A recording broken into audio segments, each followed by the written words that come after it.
I'm going to start to pull in some pitch and generate some lift. So with the stick in my left hand, the collective, I'm going to begin to raise that up. What we're doing to the aircraft is increasing the pitch or the angle of both main rotor blades, starting to generate flow down through the rotor system. Once we have enough lift to take off, then with the stick in my right hand, the cyclic, we're just finding a neutral position. So we're vectoring that thrust straight down so that we can travel straight up and become clear of our obstacle. So over our windsock, over the power lines, now we can tilt the rotor disc forward, take all of that vertical lift, turn it into forward flight, and away we go, we're flying. So it's much less eventful as compared to an airplane takeoff. We can kind of just float away. So we're going to climb up to between 300 and 500 feet over the ground. And for most of our trip, we're going to be cruising at speeds of around 100 miles per hour. It's never really going to feel like we're moving quite that fast, because the higher above the ground we travel, the further away our points of reference will be, and the slower everything will appear to us. Now we're also going to feel these little bumps and wiggles as we cruise through the hillside. That's just our regular valley wind effect. So we have the air mass in the lower elevation warming up faster than it does here in the higher elevation. And so as that wind moves up across these ridge lines, we become on the leeward or downwind side of it, start to feel those vortices. So if we feel heavy in our seat, we're getting an updraft. Light in our seat, we're getting a downdraft. And then that waggle back and forth is wind moving across our tail surface, kind of just shaking us back and forth. All right, now we're getting up to about 300 feet over the ground, and we were cruising 77 knots, about 87 miles per hour. Each knot is 1.15 miles per hour. So right at 100 knots, we'll be going 115 miles per hour. All right, now coming up next to the Royal Gorge Road. And out in front of us, we can start to see where we had a forest fire here at one time. This was from June of 2013. It actually started on the south side, which we're going to see in a little while. Burned across the gorge via airborne debris, very gusty winds, and then eventually ended over this ridge line. So if you look to the left, you can see almost looks like a different fire over there. These are just two very different ways to manage the fire after it comes through. If you leave it up to nature in the high desert like this, it looks like that. Below us, this is all Canyon City property where they've had the resource to get in here, chip up a lot of the trees, do some aerial reseeding, and the result is a very healthy forest floor, but it's still going to take a long time before those trees are able to recover. All right, now flying up over the Fremont BLM, this Bureau of Land Management campground below us. And we're going to start our tour off to the right through video? Video, picture, all social media is good to go. All right, so now as we come up over this ridge line, we're going to feel a couple little bumps and jumps, but we're going to see everything open up into the canyon. So the difference between a gorge and a canyon are their dimensions. So a canyon is wider than it is deep, and then a gorge is deeper than it is wide. Oh, okay. Now below us you can see with these low angle sunlight hours, beautiful bright red iron oxide, nice bright green moss growth as well, kind of comes alive with the low angle sunlight.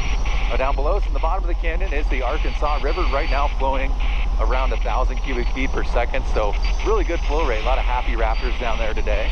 They call this the Arkansas River because that's where it ends up. It starts here in Colorado, but then it outlets into the Mississippi River in Arkansas. So they got to it first and named it, and everyone upstream is just kind of stuck with their name.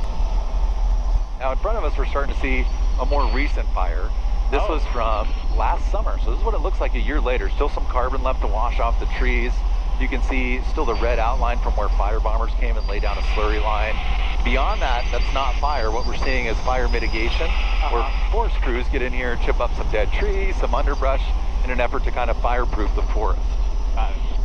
So far though, we're doing good this year. You can see a lot of green in the land. Usually it's all shades of yellow and brown at this time, but we've had pretty consistent rainfall week to week, so hopefully that continues and we won't have a big fire here. Typical water levels every day?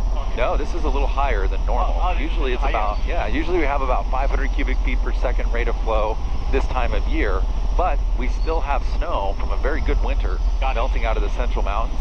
There are two reservoirs up from this. They're Turquoise and Twin Lakes, and they're still full enough to release a pretty good amount of flow through here.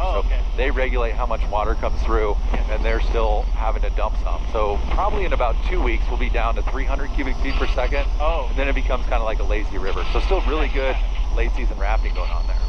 All right, now in front of us, we're looking at basically a big crack that has happened in between these two mountains. So it's a beautiful view as this narrows from a canyon into a gorge. You can see the bridge silhouetted against the backdrop over there.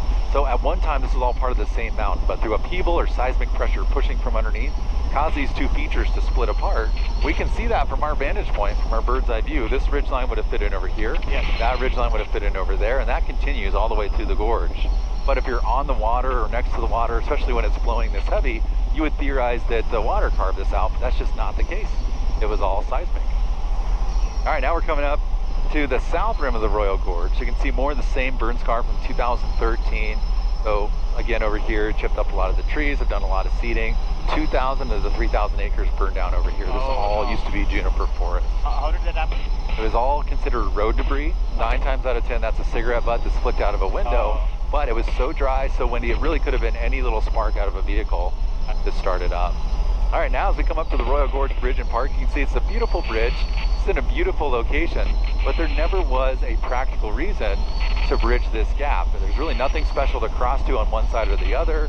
The gorge is only 6 miles long from east to west, so it's easier to go around this feature than it is to come out and cross at this point. So the reason for building this was just to be the tallest bridge in the world for its time. So it was in 1929, a couple of engineers out of Dallas, Texas, got together with our local Department of Corrections, and with the help of prison labor, they were able to build this bridge in just 8 months' time.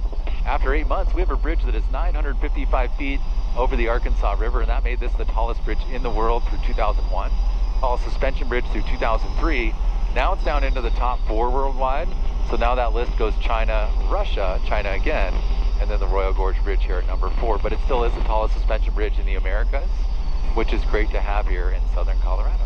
Wow. So 1,295 feet across, 18 feet wide, and it has a capacity of over 20,000 tons. So up until the fire happened in 2013, you were able to drive a vehicle across.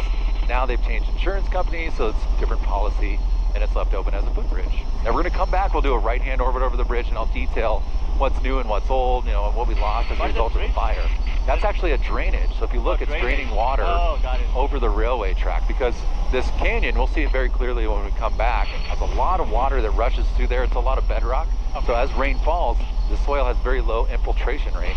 So it hits that rock and just kind of zooms down there, and they were having the railroad track wash out every significant rain event. So they had to build that washway that went over the top. It does look like its own bridge though. All right, now next to us, this is the Sunshine Falls Rapid. It ends down there at Sunshine Falls. So class 3, class 4 rapids throughout. The most extreme rapid is a class 4 rapid. We do not have any of those on this section of the Arkansas, but 40 miles upstream over through Browns Canyon by Buena Vista, we do have a couple of class 5s up there. Nice, okay. Yeah, so it's a little more narrow, increases the flow rate, larger boulders as well. So all like maybe level 3, level 4? Yep. Oh, okay. Yep, level 3, level 4, and a lot of 1s and 2s up through Bighorn Sheep Canyon, so a little more family friendly up there. Okay. Yeah. Now below us, this was another fire that occurred in July of 2010. This was called the Parkdale Canyon Fire. This one is very interesting because it was the tour train that set it. So as the train was motoring up around the corner, he burned through a spark arrestor, and just a few sparks out of the exhaust was enough to burn down 800 acres. So that's why I say this 2013 fire was not necessarily a cigarette or a cigar. It very well could have been a spark out of a motorcycle or a vehicle, because this one was a spark out of a vehicle. All right, now as we get turned around, the low angle sunlight behind us, it lights up all the red color in the rock. Right. It's all iron oxide from a period of time when we had more oxygen content in the air. It's a really cool chunk of iron oxide over here.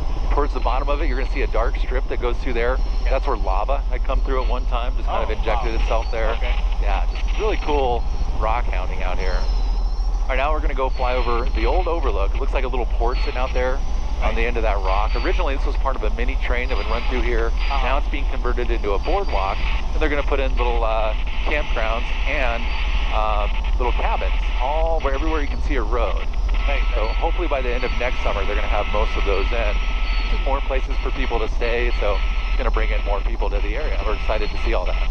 What is the best time to see the view of the gorge? Right about now, when you get the low angle sunlight, because these rocks really come alive in the nighttime.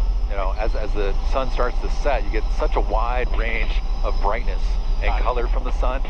In particular, when we have smoke in the air like we do now, because it filters a little bit of a red tint on everything, which really accents all this red color. It's very pretty.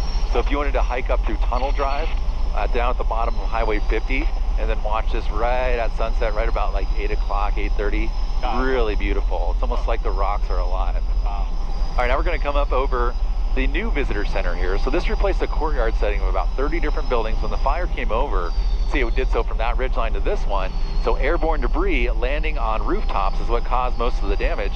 And before, this was Old West rustic theme, so a lot of dry wooden rooftops. And once they started on fire, they went up like matchsticks. So complete loss over on this side. They lost their old tram, so they had to replace that with this new ski-style gondola. A zip line that now runs across here. That was a new addition. That's been really nice, brought a lot of people to the area. A guided rock climb that goes all the way down through that crevice there. They've added in an amphitheater, grass seating for a little stage, children's play center. The big swing, aerial swing, is called the Sky Coaster. That actually survived the fire. The theater survived the fire as well. And they added in a little barbecue place. Now as we round the corner, we're gonna see what I think was the biggest loss from that 2013 fire was in this first crevice.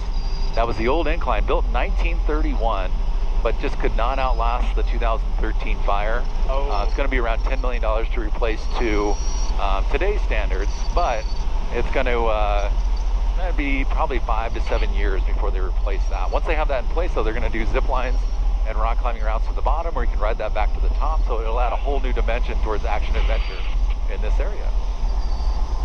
All right, now we're gonna make our way back north. Now the best time to actually be on the bridge and in the park is in the morning time. So I would say between 9 and probably 12. Okay. It's just the winds are a little more calm. It's not quite as hot out there.